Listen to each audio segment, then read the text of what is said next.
లేకుండా యేసు ప్రభును నమ్మి నీతిమంతుడైనాడు. ఎలా నీతిమంతుడైనాడు? చాలామందికి ఒక డౌట్ రావచ్చు. ఏమా డౌట్ అంటే, అబ్రహాం ఉన్నప్పుడు యేసు ప్రభు లేడుగా సార్, ఎట నమ్మి నీతిమంతుడైనాడంటే, యేసు ప్రభు యోహాను సువార్త 8వ అధ్యాయంలో అన్నాడు, అబ్రహాము ఏమన్నాడు? అబ్రహాము నన్ను చూసినాడు అన్నాడు. అబ్రహాము ఎవరిని చూసినాడంట? యేసు ప్రభువు చూసినాడంట. అంటే అబ్రహాము కంటే ముందు ఉన్నవాడిని నేను అన్నాడు.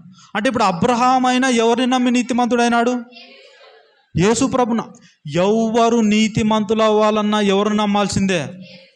అందుకే నేనే మార్గం, అబ్రహాంకైనా మనకైనా. అర్థమవుతుందా? యేసు ప్రభువే మార్గం. ఎవరికి? స్త్రీలకైనా పురుషులకైనా. ఎవరికైనా మార్గం. ఎవరు నీతిమంతులు అవ్వడానికి? యేసు ప్రభు. ఇప్పుడు అబ్రహాము యేసు ప్రభు నమ్మి నీతిమంతుడైనాడు. ఇప్పుడు నీతిమంతుడైనాక ఆయన ఏం చేసినాడో తెలుసా? యేసు ప్రభును గురించి నేర్చుకుంటూ, దేవుని వాగ్దానాలు తెలుసుకుంటూ, దేవుని ప్రేమను తెలుసుకుంటూ ఇప్పుడు ఆయన ఎలా జీవించినాడంటే పరిశుద్ధంగా జీవించినాడు, పవిత్రంగా జీవించినాడు. అబ్రహాంకు దేవుడు ఒక పేరు పెట్టినాడు, అబ్రహాం నా స్నేహితుడు. అబ్రహాం ఎవరంట?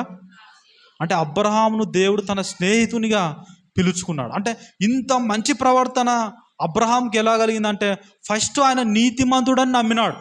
అబ్రహాం ఏం నమ్మినాడు?